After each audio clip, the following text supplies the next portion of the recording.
ಕಿ ವಂದೇ ವಂದೇ ಏನೇ ಬರ್ಲಿ ಏನೇ ಬರ್ಲಿ ಬೋಲೋ ಭಾರತ್ ಮಾತಾ ಕಿ ವಂದೇ ವಂದೇ ಯಾತಕ್ಕಾಗಿ ಹೋರಾಟ ನ್ಯಾಯಕ್ಕಾಗಿ ಹೋರಾಟ ಯಾತಕ್ಕಾಗಿ ಹೋರಾಟ ನ್ಯಾಯಕ್ಕಾಗಿ ಹೋರಾಟ ಎಲ್ಲಿಯವರೆಗೆ ಹೋರಾಟ ಗೆಲ್ಲುವವರೆಗೆ ಹೋರಾಟ 10 ವರ್ಷಗಳ ಹಿಂದೆ Sangolli Rayanna urban cooperative society Gajaraj ಹಾಗೂ ಭೀಮಾಂಬಿಕಾ ಸಂಸ್ಥೆಯ ಮುಖ್ಯಸ್ಥರಾದಂಥ ಶ್ರೀಯುತ ಆನಂದ್ ಬಾಲಕೃಷ್ಣ ಅಪ್ಪುಗೋಳ್ ಹಾಗೂ ಆತನ ಪತ್ನಿ ಮತ್ತು ನಿರ್ದೇಶಕರು ಸೇರಿ ಸೊಸೈಟಿಯ ಎಲ್ಲ ಹಣವನ್ನು ವಂಚನೆ ಮಾಡಿ ಠೇವಣಿದಾರರಿಗೆ ಮೋಸ ಮಾಡಿದ್ದಾರೆ ಅಂತ ಕಡೆ ಬಜಾರ್ ಪೊಲೀಸ್ ಠಾಣೆಯಲ್ಲಿ ಪ್ರಕರಣ ದಾಖಲಾಯಿತು.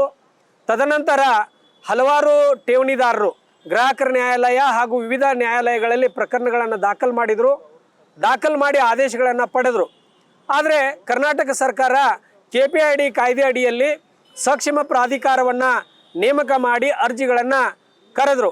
ಅದರ ಪ್ರಕಾರ ಠೇವಣಿದಾರರು ತಮ್ಮಲ್ಲಿರ್ತಕ್ಕಂಥ ಎಲ್ಲ ದಾಖಲೆಗಳನ್ನು ಸಲ್ಲಿಸಿ ಹಣ ಮರುಪಾವತಿ ಮಾಡುವಂತೆ ವಿನಂತಿಸಿದರು. ಆದರೆ ಸಕ್ಷಮ ಪ್ರಾಧಿಕಾರದವರು ನೀವು ಕೊಟ್ಟಿರುವ ದಾಖಲೆಗಳು ಸರಿ ಇಲ್ಲ, ನೀವು 20,000ಕ್ಕಿಂತ ಹೆಚ್ಚು ನಗದು ಹಣವನ್ನು ನೀವು ಠೇವಣಿ ಮಾಡಿದ್ದೀರಿ, ಕೊಡಕ್ಕೆ ಬರೋದಿಲ್ಲ ಅಂತೇಳಿ ಆದೇಶ ಮಾಡಿದರು. ಅದನ್ನು ವಿರೋಧಿಸಿ ಠೇವಣಿದಾರರು ಹೈಕೋರ್ಟ್ನಲ್ಲಿ ಪ್ರಕರಣಗಳನ್ನು ದಾಖಲು ಮಾಡಿದರು. ಮಾನ್ಯ ಉಚ್ಚ ನ್ಯಾಯಾಲಯವು ಠೇವಣಿದಾರರು ಇಟ್ಟಂಥ ಹಣ ಕ್ರಮಬದ್ಧವಾಗಿದೆ, ಆ ಹಣವನ್ನು ಕೊಡಬೇಕು ಅಂಥೇಳಿ ಆದೇಶ ಆಯಿತು. ಆ ಆದೇಶದ ಪ್ರತಿಗಳನ್ನು ತಗೊಂಡು ಮತ್ತೆ ಸಕ್ಷಮ ಪ್ರಾಧಿಕಾರಕ್ಕೆ ಹೋಗಿ ಅರ್ಜಿಗಳನ್ನು ನೀಡಿದರು. ಅಧಿಕಾರಿಗಳು ಮತ್ತೆ ಹಲವಾರು ಅಸಾಧ್ಯವಾದಂಥ ದಾಖಲೆಗಳನ್ನು ಪೂರೈಸಬೇಕೆಂದು ಕೇಳಿದರು. ಆದರೂ ಕೂಡ ಠೇವಣಿದಾರರು ತಮ್ಮಲ್ಲಿರ್ತಕ್ಕಂಥ ಎಲ್ಲ ದಾಖಲೆಗಳನ್ನು ಸಲ್ಲಿಸಿ ಹಣವನ್ನು ನೀಡಬೇಕಂತ ಹೇಳಿ ವಿನಂತಿಸಿಕೊಂಡ್ರು. ಆದರೂ ಮತ್ತೆ ಇವತ್ತು ಸಕ್ಷಮ ಪ್ರಾಧಿಕಾರದವರು KPID ಕಾಯ್ದೆ ಅಡಿಯಲ್ಲಿ ಈ ದಾಖಲೆಗಳು ಸರಿ ಇಲ್ಲ ಅಂಥೇಳಿ ಮತ್ತೆ ಅರ್ಜಿಗಳನ್ನು ತಿರಸ್ಕಾರ ಮಾಡಿದ್ದಾರೆ. 10 ವರ್ಷಗಳಿಂದ ಮಾಡ್ತಕ್ಕಂಥ ಹೋರಾಟದ ಫಲ ಇವತ್ತಿಗೂ ಕೂಡ KPID ಕಾನೂನಿನ ಒಂದೇ ಒಂದು ಕಲಮಿನ ಅನುಗುಣವಾಗಿ ಇವತ್ತು ಠೇವಣಿದಾರರಿಗೆ ಹಣ ಸಿಗ್ತಾ ಇಲ್ಲ. ಇದೇ ಥರ ಬಸವೇಶ್ವರ ವಿವಿಧೋದ್ದೇಶಗಳ ಸೌಹಾರ್ದ ಸಹಕಾರಿ ಸಂಸ್ಥೆಯು ಕೂಡ 2021ರಲ್ಲಿ ಬಂದಾಗಿದೆ. ಅಲ್ಲಿಯೂ ಕೂಡ KPID ಕಾಯ್ದೆ ಅಡಿಯಲ್ಲಿ ಸಕ್ಷಮ ಪ್ರಾಧಿಕಾರಿಗಳನ್ನು ನೇಮಕ ಮಾಡಲಾಗಿದೆ. ಇವತ್ತಿಗೂ ಕೂಡ ಅಲ್ಲಿಯೂ ಕೂಡ ಹಣ ಠೇವಣಿದಾರರಿಗೆ ಸಿಕ್ಕಿಲ್ಲ. ಇವತ್ತು ಹಲವಾರು ವಯೋವೃದ್ಧರು, ನಿವೃತ್ತ ನೌಕರರು, ಸೈನಿಕರು ಹಣವನ್ನು ಏನು ಸಂಗೊಳ್ಳಿ ರಾಯಣ್ಣ ಸೊಸೈಟಿಯಲ್ಲಿ ಠೇವಣಿ ಮಾಡಿದಾರ, ಆ ಠೇವಣಿ ಮಾಡಿದಂಥ ಠೇವಣಿದಾರರಿಗೆ ಹಣ ಸಿಗ್ತಾ ಇಲ್ಲ. ಇದಕ್ಕೆ ಕಾರಣ ಅಂತಂತಂದರೆ KPID ಕಾನೂನಲ್ಲಿರ್ತಕ್ಕಂಥ ಕೆಲವೊಂದು ದೋಷಗಳು. ಆದ್ದರಿಂದ ತಕ್ಷಣವೇ ಸರ್ಕಾರ ಈ KPID ಕಾನೂನನ್ನು ರದ್ದುಗೊಳಿಸಬೇಕು ಅಥವಾ ಹಿಂಪಡೆದುಕೊಳ್ಬೇಕು. ಮತ್ತು ಈಗಾಗಲೇ ಏನು ಆನಂದ್ ಅಪ್ಪುಗೋಳ್ ಅವರ ಆಸ್ತಿಯನ್ನು ಪ್ರಾಧಿಕಾರದವರು ಹರಾಜು ಮಾಡಿದ್ದಾರೆ, ಹಣವನ್ನು ಸಂಗ್ರಹ ಮಾಡಿದ್ದಾರೆ, ಆ ಹಣವನ್ನು ತಕ್ಷಣವೇ ಠೇವಣಿದಾರರಿಗೆ ಪಾವತಿ ಮಾಡಬೇಕೆಂದು ಈ ಮೂಲಕ ನಾನು ವಿನಂತಿಸಿಕೊಳ್ತಾ ಇದ್ದೀನಿ. ಜೈ ಹಿಂದ್, ಜೈ ಭಾರತ್. ನಾನು ಲಾತೂರ್ ಅಂತ ವಕೀಲರು, ಬೆಳಗಾವಿ. ಮೊದಲನೇದಾಗಿ KPID ಕಾಯ್ದೆ ರದ್ದುಗೊಳಿಸಬೇಕು. ಬಡ ಠೇವಣಿದಾರರಿಗೆ ಎಲ್ಲ ಠೇವಣಿ ಹಣನ ತೆಗೆದುಕೊಡ್ಬೇಕು. KPID ಅಧಿಕಾರಿಗಳಿಗೆ ಧಿಕ್ಕಾರ ಅಂತ ಹೇಳೋರಾಗೇವಿ ನಾವೆಲ್ಲರೂ ಕೂಡಿ. ಅದಕ್ಕೆ ದಯಮಾಡಿ ತಾವು ದಯಾಳುಗಳು ನಮಗೆ ಆ ಹಣವನ್ನು ಮರುಪಾವತಿ ಮಾಡಿ ಕೊಡಬೇಕಾಗಿ ಕೇಳ್ಕೊಳ್ತೀವಿ. ಎಷ್ಟು ವಂಚನೆ? ಎಷ್ಟು? ನೀವು ಎಷ್ಟು? ಹೌದಾ? ಎಲ್ಲರೂ 4 ಲಕ್ಷದ ಮೇಲೆ ಠೇವಣಿದಾರರು ತಮ್ಮ ಹಣನ ಇಟ್ಟಿದ್ದಾರೆ ಬ್ಯಾಂಕಲ್ಲಿ. ಮೊದಲು ಬ್ಯಾಂಕಿನವರು ರೊಕ್ಕ ತಗೊಳ್ಬೇಕಾದ್ರೆ ಏನೂ ಹೇಳಿಲ್ಲ, ಈ ಡಾಕ್ಯುಮೆಂಟ್ ಕೊಡ್ರಿ, ಆ ಡಾಕ್ಯುಮೆಂಟ್ ಕೊಡ್ರಿ, ಅದು ಇದು ಏನೂ ಹೇಳಿಲ್ಲ. ಮತ್ತು ಈಗ KPIDದವ್ರು ಅದು ಫೇಕ್ ಐತಿ, ಇದು ಫೇಕ್ ಐತಿ ಅನ್ನತ್ತಾರ. ಅವ್ರ ಕಡೆ ಒರಿಜಿನಲ್ ಇದ್ರೆ ನಮ್ಗೆ ತೋರಿಸ್ರಿ ಠೇವಣಿದಾರಿಗೆ. ನಿಮ್ಮ ಕಡೆ ಎಲ್ಲ ಪ್ರೂಫ್ ಐತ್ರಿ? ಹೌದು, ನಮ್ಮ ಕಡೆ ಎಲ್ಲ ಒರಿಜಿನಲ್ ಅದಾವೆ. ನಾವೆಲ್ಲ ಅವ್ರಿಗೂ ಸಬ್ಮಿಟ್ ಮಾಡೇವಿ, KPIDಗೂ ಸಬ್ಮಿಟ್ ಮಾಡೇವಿ. ಮತ್ತು ಯಾಕೆ ಅವರು ನಮ್ಗೆ ಹಿಂಗೆ ಅನ್ಯಾಯ ಮಾಡ್ತಿದ್ದಾರೆ, ಯಾಕೆ ನಮ್ಗೆ ಹಿಂಗೆ ಕಿರಿಕಿರಿ? 10 ವರ್ಷ ಆಯ್ತು ಇದು. ಎಲ್ಲ ಡಿಪಾಸಿಟ್ ಪಾವತಿಗಳು ಅದಾವು. ಮತ್ತು 10 ವರ್ಷ ಆಯ್ತು. ಹಿಂಗೆ ಯಾಕೆ ಕಿರಿಕಿರಿ ಮಾಡತ್ತಾರ? ಇದ್ರಾಗ ಎಷ್ಟೋ ಜನರು ಮರಣ ಹೊಂದಿದಾರ. ಈಗ ಎಲ್ಲಾರ್ದು ಹೆಲ್ತ್ ಇಶ್ಯೂ ಐತಿ, ಯಾರು ಬೆಂಗಳೂರಿಗೆ ಬರಕ್ಕೆ ರೆಡಿ ಇಲ್ಲ. ಎಲ್ಲ ಆಗೈತಿ, ಬೇಲ್ ಆಗೈತಿ, ಎಲ್ಲ ಹೊರಗೆ ಬಂದಾರ. ದುಡ್ಡೆಲ್ಲ KPID ಆಫೀಸರ್ ತಮ್ಮ ಅಕೌಂಟ್ನಾಗ ಇಟ್ಕೊಂಡಾರ. ಅದನ್ನ ನಮಗೆ ಕೊಡ್ಬೇಕು, ನಮ್ಮ ಹಣ ಹರಾಜು ಮಾಡಬೇಕು. ಆಮೇಲೆ ಅವ್ರು ಹಣ ಕೊಡಲಿಲ್ಲ. ನಾವು DC ರಿಕವರಿ ಸರ್ಟಿಫಿಕೇಟ್ ತೊಗೊಂಡ್ವಿ. ಜಿಲ್ಲಾಧಿಕಾರಿಗಳ ಕಚೇರಿಯಿಂದ ಆಸ್ತಿ ಹರಾಜು ಆಗ್ಬೇಕಂತ ಆದೇಶ ಬಂತು. DC ಕಚೇರಿ ಏನು ಆದೇಶ ಒಂದು ಹಿಂಬರ ಕೊಡ್ತು. ಈಗಾಗಲೇ KPID ಕಾಯ್ದೆ ಅಡಿಯಲ್ಲಿ ಆಸ್ತಿಗಳನ್ನು ನಾವು ಜಪ್ತಿ ಮಾಡಿದ್ದೀವಿ. ಆಸ್ತಿಯನ್ನು ಹರಾಜು ಮಾಡ್ಲಿಕ್ಕೆ ಆಗೋದಿಲ್ಲ ಅಂತೇಳಿ ಹಿಂಬರ ನೀಡ್ತು. ಅದಾದ್ಮೇಲೆ KPID ಅವರು ನಮಗೆ ದಾಖಲೆಗಳನ್ನು ಕೇಳಿದ್ರು, ನಾವು ಕೊಟ್ವಿ. ಅವ್ರು ಹೇಳ್ತಾರೆ 20,000ಕ್ಕಿಂತ ಹೆಚ್ಚು ಯಾರು ಕ್ಯಾಶ್ ಇಟ್ಟಿದ್ದೀರಿ ಅವ್ರಿಗೆ ಕೊಡೋದಿಲ್ಲ, ಇಟ್ಟಂಥದ್ದು ಸರಿ ಇಲ್ಲ ಅಂತೇಳಿ ಸೆಕ್ಷನ್ 7 ಕ್ಲಾಸ್ 2 ತೆಳಗೆ ಇದು ಕಾನೂನು ಬಾಹಿರ ಅಂತ ನಮ್ದು ರಿಜೆಕ್ಟ್ ಆಯಿತು. ಆಮೇಲೆ ನಾವು ಹೈಕೋರ್ಟ್ಗೆ ಹೋದ್ವಿ, ಸುಮಾರು 200 ಜನ ಠೇವಣಿದಾರರು ಹೈಕೋರ್ಟ್ಗೆ ಹೋದ್ವಿ. ಹೈಕೋರ್ಟ್ ಆದೇಶ ಮಾಡಿತು, ಇವ್ರು ಇಟ್ಟಂಥ ಕ್ರಮ ಸರಿಯಾಗಿದೆ, ಆ ಅಧಿಕಾರಿಗಳು ಮಾಡಿದ್ದು ಸರಿ ಇಲ್ಲ, ಅದಕ್ಕಾಗಿ ಹಣ ಮರುಪಾವತಿ ಮಾಡ್ರಿ ಅಂತ ಆದೇಶ ಆಯಿತು. ಅದಾದಮೇಲೆ ಮತ್ತೆ ಆದೇಶದ ಪ್ರತಿಯನ್ನು ತಗೊಂಡು ಕಾಂಪಿಟೆಂಟ್ ಅಥಾರಿಟಿ ಕಡೆ ಹೋದ್ಮೇಲೆ ಅವ್ರಿಗೆ ಹೇಳ್ತಾರೆ, ಇಲ್ಲ ಈ ಆದೇಶ ಸರಿ ಇದೆ, ನೀವು ಏನು 2017 ಹಿಂದಿಂದು 10 ವರ್ಷದ ದಾಖಲೆಗಳನ್ನು ಕೊಡ್ರಿ, ಇನ್ಕಮ್ ಟ್ಯಾಕ್ಸ್ ರಿಟರ್ನ್ ಕೊಡ್ರಿ, ಬ್ಯಾಂಕ್ ಸ್ಟೇಟ್ಮೆಂಟ್ ಕೊಡ್ರಿ ಅಂತ ಹಲವಾರು ದಾಖಲೆಗಳನ್ನು ಕೇಳಿದರು. ಆವಾಗ ನಾವು ನಮ್ಮಲ್ಲಿರ್ತಕ್ಕಂಥ ಎಲ್ಲ ದಾಖಲೆಗಳನ್ನು ಕೊಟ್ವಿ. ಈಗ ಮತ್ತೆ ಅವರು ನಮ್ದು ರಿಜೆಕ್ಟ್ ಮಾಡಿದ್ದಾರೆ. ಮತ್ತೆ ರಿಜೆಕ್ಟ್ ಮಾಡಿ ನಾವು ಮತ್ತೆ ಕೋರ್ಟಿಗೆ ಹೋಗುವಂತ ಪರಿಸ್ಥಿತಿ ಇವತ್ತು ನಿರ್ಮಾಣ ಆಗಿದೆ. ಇದಕ್ಕೆಲ್ಲ ಕಾರಣ ಏನು? ಈಗ KPID ಕಾಯ್ದೆ 20,000 ಇಟ್ಟಂತ ಕ್ಯಾಶ್, 20,000ಕ್ಕಿಂತ ಹೆಚ್ಚಿಟ್ಟಂತ ಕ್ಯಾಶ್ ಅದು ತಪ್ಪಿದೆ. ರಿಜೆಕ್ಟ್ ಮಾಡಿದಾರಲ್ಲ, ಹೌದು ಸರ್. ರಿಜೆಕ್ಟ್ ಮಾಡುವಾಗ ಕಾರಣ ಏನಿತ್ತಂದ್ರೆ, ಹಾ 20,000 ಮೀರಿ ಏನಾದ್ರೂ ನೀವು ಕ್ಯಾಶ್ ಇಟ್ಟಿದ್ದೀರಂದ್ರೆ ಹಾ ಅದು ತಪ್ಪಿದೆ ಅಂತ ಹೇಳಲ್ಲ. ಅದಕ್ಕೆ ಮೂಲ ಸೋರ್ಸ್ ಆಫ್ ಇನ್ಕಮ್ ಏನಿದೆ ಅದನ್ನು ತೋರಿಸ್ಬೇಕಂತ ಹೇಳ್ತಾರೆ. ಅಲ್ಲಿ ಪಾಯಿಂಟ್ ಏನಿದೆ ಅಂದ್ರೆ, ಇಟ್ಟಿರೋ ದುಡ್ಡು ವೈಟ್ ಮನಿನ ಬ್ಲಾಕ್ ಮನಿನ ಅಂತ ನೋಡ್ಲಿಕ್ಕೆ ಇದು ಪಾಯಿಂಟ್. ಅದಾದ ನಂತರ ನೀವು ಏನು ಕೋರ್ಟ್ಗೆ ಹೋಗಿ ಬಂದಿದ್ದೀರಾ, ಆದೇಶ ಸಿಕ್ತು, ಈಗ ಏನ್ ರಿಜೆಕ್ಟ್ ಮಾಡಿದ್ದಾರೆ ಸೇಮ್ ಕಾರಣಕ್ಕಾಗಿ ರಿಜೆಕ್ಟ್ ಮಾಡಿದಾರಾ? ಇಲ್ಲ, ಈ ಕೊಟ್ಟಿರೋ ದಾಖಲೆಗಳು ನಾವೇನು ಸಲ್ಲಿಸಿದೀವಿ, ನಾವು ಕೆಲವರು ರಿಟೈರ್ಡ್ ಆಫೀಸರ್ಸ್ ಇದ್ದಾರೆ, ಕೆಲವರು ನಿವೃತ್ತ ಸೈನಿಕರು ಇದ್ದಾರೆ, ಅವ್ರದ್ದೆಲ್ಲ ಸ್ಯಾಲ್ರಿ ಸ್ಟೇಟ್ಮೆಂಟು ರಿಟೈರ್ಮೆಂಟ್ ಏನು ರೆಕಾರ್ಡ್ಸ್ ಇದಾವ ಅದೆಲ್ಲ ಸಬ್ಮಿಟ್ ಮಾಡಿವಿ. ಇದು ಸರಿ ಇಲ್ಲ ಅಂತಾರ. ಆ ಆದೇಶ ಕಾಪಿ ನಾವು ಈಗ ತಂದಿಲ್ಲ, ಅದನ್ನ ಕೋರ್ಟಿಗೆ ಹಾಕಿದೀವಿ. ಆದೇಶ ಕಾಪಿ ಯಾರೋ ಒಬ್ಬರ ಕಡೆ ಇರುತ್ತೆ. ಇಲ್ಲ, ಸೆಕೆಂಡ್ ಟೈಮ್ ರಿಜೆಕ್ಟ್ ಮತ್ತೆ ರಿಜೆಕ್ಟ್ ಆಗಿದೆ.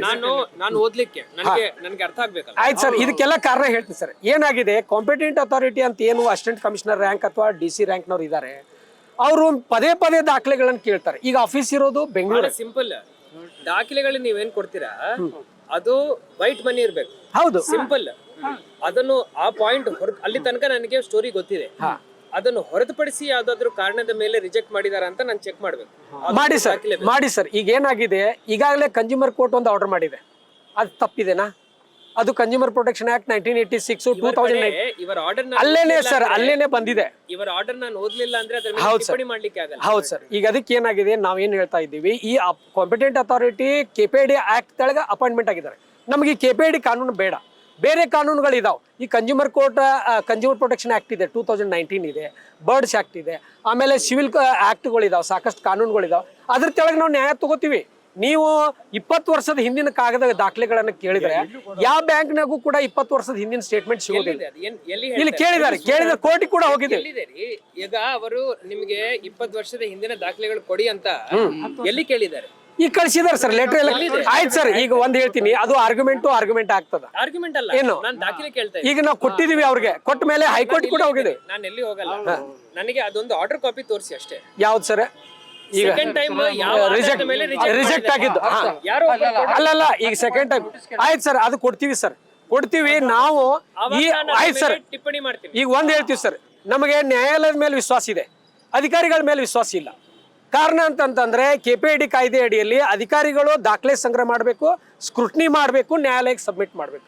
ಈ ಸ್ಕ್ರೂಟ್ನಿ ಮಾಡುವಂತ ಕೆಲಸ ಅಧಿಕಾರಿಗಳು ಏನಿದೆ, ಇವರು ಪದೇ ಪದೇ ನಮಗೆ ತಕರಾರು ತೆಗಿತಾ ಇದ್ದಾರೆ. ಈ ದಾಖಲೆ ಸರಿ ಇಲ್ಲ, ಆ ದಾಖಲೆ ಇದು ಯಾವಾಗ ಕೇಳಬೇಕು? ಅಲ್ಲ ಸರ್, ತಕರಾರದ ಆಧಾರ ಕೇಳ್ತೀವಿ ಸರ್. ಅದು ಸಾಕಷ್ಟು ಅವರಲ್ಲಿ ಸ್ವಹಿತಾಸಕ್ತಿ, ಇವ್ರು ಕೊಡಬಾರ್ದು ಅನ್ನುವಂತ ಉದ್ದೇಶದಿಂದ ಇವತ್ತು ಇಟ್ಕೊಳ್ಳುವಾಗ ಕೇಳ್ಬೇಕು. ಇವತ್ತು ಬ್ಯಾಂಕಿಗೆ ಬಂದ್ಕೊಳ್ಳೆ ನಿಂದ ಹಣ ಎಲ್ಲಿದ ತಂದೆ ನನಗೆ ಕೊಡ್ಲಿಲ್ಲ ಅಂದ್ರೆ ಆಯ್ತು ಸರ್, ಅವರದ್ದು ಹಿತಾಸಕ್ತಿ, ಅವರದ್ದು ಉದ್ದೇಶ ಏನಿದೆ ನನ್ಗೆ ಗೊತ್ತಾಗಲ್ಲ. ಆಯ್ತು ಸರ್, ಈಗ ಅವ್ರದ್ದು ಆದೇಶಗಳನ್ನು ನಾವು ಸಲ್ಲಿಸ್ತೀವಿ ಸರ್, ತಮ್ಮ ಕಚೇರಿಗೆ ಕೊಡ್ತೀವಿ. ಆದ್ರೆ ನಮಗೆ ಈಗ ಬಂದಿರೋ ಸಮಸ್ಯೆ ಅಂತಂದ್ರೆ, ಇನ್ನೂ 50 ವರ್ಷ ಆದ್ರೂ ಈ KPID ಕಾಯ್ದೆ ಅಡಿಯಲ್ಲಿ ಠೇವಣಿದಾರಿಗೆ ಹಣ ಸಿಗೋದಿಲ್ಲ. ಇವತ್ತು ಹೋಗ್ಲಿ, ಈ ಸಂಗೊಳ್ಳಿ ರಾಯಣ್ಣ ಬಿಡೋಣ ಸರ್. ಟಿಪ್ಪಣಿ ಮಾಡ್ಬೇಕಂತ ಆಯ್ತು ಸರ್, ಮಾಡಿ ಸರ್. ಯಾವ ಕಾರಣ? ಈಗ ಇನ್ನೊಂದು ಕೇಸ್ ಅಲ್ಲಿ ಹಿಂಗೆ ನಾನು ಅವರಿಗೆ ಸಲಹೆ ಕೊಟ್ಟಿದ್ದೀನಿ, ಯಾರ ಹತ್ರನೂ ಏನಾದ್ರು ಅಗ್ರಿಕಲ್ಚರಲ್ ಇನ್ಕಮ್ ಇದೆ ಅಂದ್ರೆ ಅದನ್ನು ತೋರಿಸಿ ಅಂತ. ಒಂದೆರಡು ಕೇಸ್ ಹಂಗೆ ಸೆಟ್ಲ್ ಆಗ್ತಾ ಇದೆ. ನಾನು ನಿಮಗೆ ಸಲಹೆ ಕೊಡ್ಬೇಕಂದ್ರೆ ನಿಮಗೆ ಏನು ಅಲ್ಲಿ ಅಕ್ನಾಲೇಜ್ಮೆಂಟ್ ಕೊಟ್ಟಿದ್ದಾರೆ ಆ ದಾಖಲೆ ನನಗೆ ಬೇಕು ಸರ್. ಒಂದು ಕಾನೂನು ಸರಿ ಇದೆಯಾ ತಪ್ಪಿದ್ಯಾ ಅಂತ ಹೇಳಿ ನಾನು ಟಿಪ್ಪಣಿ ಮಾಡ್ಲಿಕ್ಕೆ ಆಗಲ್ಲ ಸರ್. ಆಯ್ತು ಸರ್, ತಮ್ಮ ಕಚೇರಿಗೆ ನಾವು ಈಗ ಹೇಳ್ತೀನಿ, ನೀವು ಪ್ರತಿ ತಿಂಗಳು ಅಲ್ಲಿ ಹೋಗಿ 10,000 ಕ್ಯಾಶ್ ಡೆಪಾಸಿಟ್ ಮಾಡಿ ಬಂದಿದ್ದೀರಾ. ಐ ಟಿ ರಿಟರ್ನ್ ಕೊಡ್ತೀರಿ. ಐ ಟಿ ರಿಟರ್ನ್ ಅಲ್ಲಿ ಕ್ಯಾಶ್ ತೋರಿಸಿದ್ದೀರಾ? ಹೌದು, ಇನ್ಕಮ್ ಸೋರ್ಸ್ ಆಫ್ ಇನ್ಕಮ್ ತೋರಿಸಿ ಸರ್. ಈಗ ಹಿಂದೆ ಒಂದು ವರ್ಷದಿಂದ ನಾವು ಬಂದಿದ್ದೀವಿ ಸರ್. ತಾವು ತಮ್ಮ ಕಚೇರಿ ಒಳಗೆ ದಾಖಲೆಗಳ ಕೊಡಂದ್ರಿ ಸರ್.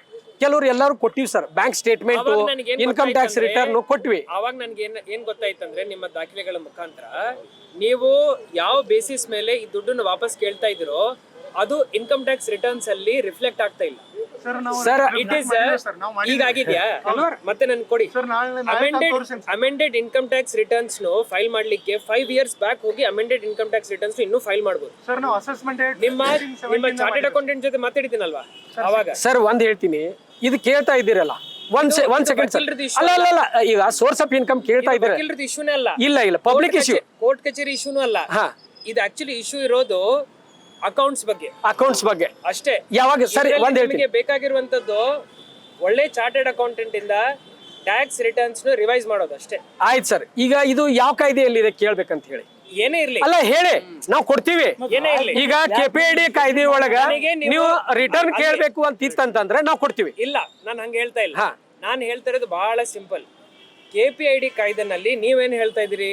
ನಮ್ಗೆ 2ನೇ ಸತಿ ರಿಜೆಕ್ಟ್ ಮಾಡಿದ್ದಾರೆ. ಹೌದು, ಕಾರಣ ಏನು ಅಂತ ಕೇಳ್ತಾ ಇದ್ದೀರಿ. ನೀವು ಮೌಖಿಕವಾಗಿ ಹೇಳ್ತಾ ಇದ್ದೀರಿ. 10 ಪಾಯಿಂಟ್ ಯಾವ್ದಂತ ಹೇಳ್ಬೇಕು. ಅದರಲ್ಲಿ ಇದೆ ಸರ್, ಓದ್ತೀನಿ. 2000 ಓದ್ಲಿಕ್ಕೆ ಉತ್ಸುಕನಾಗಿದ್ದೀನಿ. ಅಡ್ಡಿಲ್ಲ ಬಹಳ ಒಳ್ಳೆ ವಿಚಾರ ಸರ್.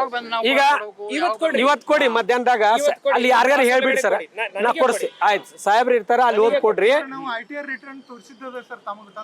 ಏನ್ ರಿಫ್ಲೆಕ್ಟ್ ಮತ್ತೆ ಮಾಡ್ತೀರಲ್ವಾ ಸೆಕೆಂಡ್ ಟೈಮ್ ಅಮೆಂಡೆಡ್ ರಿಟರ್ನ್ಸ್, ಅದೊಂದು ಕಾಪಿ ಕೊಡಿ, ನಾನು ಅಲ್ಲಿ ಮಾತಾಡ್ತೀನಿ. ಆಯ್ತು ಸರ್. ಈಗ ಒಂದ್ ಹೇಳ್ತೀನಿ ಸರ್, ಕನ್ಸ್ಯೂಮರ್ ಪ್ರೊಟೆಕ್ಷನ್ ಆಕ್ಟ್ ಆಯ್ತು, ತಡ್ರಿ ಕೆಪಿಐಡಿ ಆಕ್ಟ್ ನಲ್ಲಿ, ಕೆಪಿಐಡಿ ಆಕ್ಟ್ ನಲ್ಲೂ ಕೂಡ ಇನ್ಕಮ್ ಟ್ಯಾಕ್ಸ್ ರಿಟರ್ನ್ ಕೊಡ್ರಿ, ಸೋರ್ಸ್ ಆಫ್ ಇನ್ಕಮ್ ಕೊಡ್ರಿ ಅಂತ ಕಾನೂನಲ್ಲಿ ಉಲ್ಲೇಖ ಇಲ್ಲ. ಅಧಿಕಾರಿಗಳು ಸ್ವ ಇಚ್ಛೆಯಿಂದ ಠೇವಣಿದಾರಿ ತ್ರಾಸ್ ಕೊಡ್ಬೇಕಂತ ಹೇಳಿ ಈ ತರ ಕೇಳ್ತಾ ಇದ್ದಾರೆ. ಈಗ ಕನ್ಸ್ಯೂಮರ್ ಕೋರ್ಟ್ ಆರ್ಡರ್ ಇದೆ, ಅದು ಆರ್ಡರ್ ತಪ್ಪ ಅಲ್ಲ. ಅದಕ್ಕೆ ನಾವೇನ್ ಹೇಳ್ತಾ ಇದ್ದೀವಿ, ಈಗ ಅಧಿಕಾರಿಗಳು ಅಧಿಕೃತವಾಗಿ ಡಿಜಿಟಲ್ ಪೇಮೆಂಟ್ ಮಾಡಿದ್ದಾರೆ, ಅವರಿಗೆ ತೊಂದರೆ ಬರ್ತಾ ಇಲ್ಲ. ಅವ್ರದ್ದು ಕೊಟ್ಟಿಲ್ಲ. ಯಾರ್ಯಾರು ಚೆಕ್ ಮುಖಾಂತರ ಕೊಟ್ಟಿದ್ದಾರೆ ಅವ್ರಿಗೂ ಪ್ರಾಬ್ಲಮ್ ಬರ್ತಾ ಇಲ್ಲ. ನನ್ಗೆ ಗೊತ್ತಿದೆ ಅಲ್ವಾ? ಪ್ರಾಬ್ಲಮ್ ಬರ್ತಾ ಇರುವಂತದ್ದು ಬರೀ ಒಂದೇ, ಕ್ಯಾಶ್ ಅಲ್ಲಿ ಯಾರು ದುಡ್ಡು ತುಂಬಿದ. ಉದಾಹರಣೆಗೆ ಹಂಗಿದೆ ಅಂದ್ರೆ ತೋರಿಸಬಹುದು. ಹೊಲ ಮಾರಿ ತುಂಬುವಾಗ ಹೊಲ ನೀವೇನ್ ನಿಮಗೆ ದುಡ್ಡು ಸಿಕ್ಕಿದೆ, ಅದ್ರಲ್ಲಿ ಅಕೌಂಟ್ ಅಲ್ಲಿ ಬಂದಿದ್ಯಾ, ಕ್ಯಾಶ್ ಅಲ್ಲಿ ಕೊಟ್ಟಿದ್ದಾನ, ಅದ್ ಸ್ವಲ್ಪ ನೋಡ್ಬೇಕು. ಬಹಿರಂಗವಾಗಿ ಹೇಳ್ಬೇಡ. ಆಯ್ತಾಯ್ತು, ಇಲ್ಲ ರಿಟೈರ್ಡ್ ಅಲ್ಲಿ ಏನ್ ಅಮೌಂಟ್ ಇದೆ ಅಲ್ಲ, ಅದು ಬಹಳ ಕ್ಲಿಯರ್. ಹೌದು ಸರ್, ಅಂತವ್ರು ಸಾವಿರಾರು ಜನ ಇದ್ದಾರೆ. ಅದು ನನಗೆ ದಯವಿಟ್ಟು ತೋರಿಸಿ, ನಾನು ಇಲ್ಲೇ ಇರ್ತೀನಿ ಸರ್. ಒಂದ್ ಹೇಳ್ತೀನಿ, 25 ಮೂರು ಭಾಗಗಳು ವಿಂಗಡಣೆ ಆಗ್ತವೆ. ನಿಮ್ ಬಗ್ಗೆ ಹೇಳ್ತೀನಿ. ಒಬ್ಬೊಬ್ರು ಮಾತಾಡ್ರಿ. ನಿಮ್ಗೆ ಏನಾದ್ರು ಹೊಲ ಇದೆ, ಏನಾದ್ರು ಇದೆ ಅಂದ್ರೆ ಹೇಳ್ತೀನಿ ಹೆಂಗ್ ಮಾಡ್ಬೇಕಂತ. ನಿಮಗೆ ವಕೀಲರು ಜೊತೆನಲ್ಲಿ ಒಬ್ಬ ಚಾರ್ಟೆಡ್ ಅಕೌಂಟೆಂಟ್ ಬೇಕು. ಚಾರ್ಟೆಡ್ ಅಕೌಂಟೆಂಟ್ ಜೊತೆ ನನ್ನ ಕಡೆ ಬಂದಿದ್ದೀರಿ ಅಂದ್ರೆ ಇದಕ್ಕೆ ನಾನು ಪರಿಹಾರ ಹೇಳ್ತೀನಿ ಸರ್. ಒಂದೇ ಹೇಳ್ತೀನಿ, 25 ಯಾರು ಬೇಕು ನಿಮ್ಗೆ? ವಕೀಲರ ಜೊತೆ ಯಾರು ಬೇಕು ನಿಮ್ಗೆ? ಸರ್, ಚಾರ್ಟೆಡ್ ಅಕೌಂಟೆಂಟ್ ಬೇಕು, ಆದ್ರೆ ಈ ಕಾನೂನಲ್ಲಿ ಎಲ್ಲೂ ಇಲ್ಲ. ಈಗ ಅನಾವಶ್ಯಕವಾಗಿ ಸರ್ 25,000 ಜನ ಠೇವಣಿದಾರ ಇದ್ದಾರೆ ಸರ್, ಒಬ್ಬರಿಗೂ ಕೊಟ್ಟಿಲ್ಲ.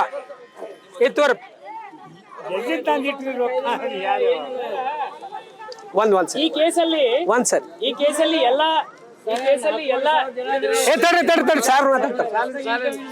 ಇದೇ ಉದಾಹರಣೆ. ಎಲ್ಲ ವಂಚನೆ ಆದ ನಂತರ ಸಾಹೇಬ್ರು ಹೇಳತ್ತೆ, ಮಾತಾಡ್ತಾರೆ, ನಮ್ಮ ಪರವಾಗಿ ಮಾತಾಡ್ತಾರೆ. ವಂಚನೆ ಆದ ನಂತರ ಪ್ರಕರಣಗಳಲ್ಲಿ ಈ ತರ ನ್ಯೂನತೆಗಳು ಬರ್ತವೆ. ಇದಾಗಬಾರ್ದಂದ್ರೆ ಜನರು ಅವರ ದುಡ್ಡನ್ನು ರಕ್ಷಣೆ ಮಾಡ್ಕೋಬೇಕು. ಎಲ್ಲಿ ಹಾಕ್ತಾ ಇದ್ದಾರೆ, ಯಾವ ರೀತಿನಲ್ಲಿ ಹಾಕ್ತಾ ಇದ್ದಾರೆ ನೋಡ್ಕೊಂಡು ಹಾಕ್ಬೇಕು. ಕಾನೂನು ಇರೋದು ನಿಮ್ಮನ್ನು ಪ್ರೊಟೆಕ್ಟ್ ಮಾಡ್ಲಿಕ್ಕೇನೆ. ಬಟ್ ನೀವು ಯಾವ ರೀತಿಯ ದುಡ್ಡನ್ನಲ್ಲಿ ಹಾಕ್ತಾ ಇದ್ದೀರಿ ಅದನ್ನು ನೋಡ್ಕೊಂಡು ಹಾಕ್ಬೇಕು. ಇದೊಂದು ಮಾದರಿ, ಇದೊಂದು ಉದಾಹರಣೆ. ಅದಕ್ಕೋಸ್ಕರ ನಾವು ಏನ್ ಮಾಡ್ತಾ ಇದೀವಿ ಅಂದ್ರೆ, ಇವೆಲ್ಲ ಆಗೋ ಮುಂಚೆ ನಾವು ಪ್ರಿವೆಂಟಿವ್ ಆಕ್ಷನ್ ತಗೊಳ್ತೀವಿ. ನಮ್ಮ ಪ್ರೇಕ್ಷಕರು ನಮ್ಗೆ ಸಹಕಾರ ಕೊಡ್ಬೇಕು ಸರ್. ಇದು ತಗೊಳ್ಳಿ, ಇದು ಈ ತರ ಡಾಕ್ಯುಮೆಂಟ್ ಕೇಳಿದ್ರು ಸರ್, ಇದನ್ನ ಕೊಟ್ಟಿವಿ. ಇದಾದ್ಮೇಲೆ ಇದಲ್ಲ ಸರ್, ಇದು ಮತ್ತೊಂದು ಬಂದ sir, second time sir. 10 point ಕೇಳ್ಯಾರ. ಇದು ಡಾಕ್ಯುಮೆಂಟ್ಸ್ ಈ ತರ ಕೇಳಿದಾರೆ ಸರ್, ಇದನ್ನ ಕೊಟ್ಟ ಮೇಲೂ ಮತ್ತೆ ರಿಜೆಕ್ಟ್ ಮಾಡಿದ್ದಾರೆ. ರಿಜೆಕ್ಷನ್ ಆರ್ಡರ್ ಬೇಕು. ರಿಜೆಕ್ಷನ್ ಕೊಡಿ. ಆಯ್ತು ಸರ್, ಈಗ ನಮ್ದು ಆಯ್ತು, ಅದ್ ಕಳಿಸ್ತೀವಿ ಸರ್. ಇದೆಲ್ಲ ಕೊಟ್ಟಿದಿರಲ್ವಾ? ಕೊಟ್ಟಿದ ನಂತರ ರಿಜೆಕ್ಟ್ ಆಗಿದೆ ಅಂತ ಹೇಳ್ತಾರಲ್ವಾ ನಿಮ್ ಬಗ್ಗೆ, ಅದನ್ನು ರಿಜೆಕ್ಷನ್ ಆರ್ಡರ್ ಬೇಕು. ಆಯ್ತು ಸರ್.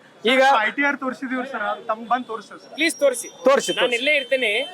ಇವತ್ತು ಇನ್ನೊಂದು ತಾಸಲ್ಲಿ ಬರ್ಲಿ, 4 ಗಂಟೆ ಒಳಗಡೆ ಸರ್, ನಾವು ಬರ್ಲಿ, ಬೈಲೊಂಗಲ್ ಕಿರ್ತೂರು ನಾಳೆ ಬರ್ತೀವಿ. ನಾಳೆ ಬನ್ನಿ, ನಾಳೆನೂ ನೋಡ್ತೀನಿ. Thank you sir.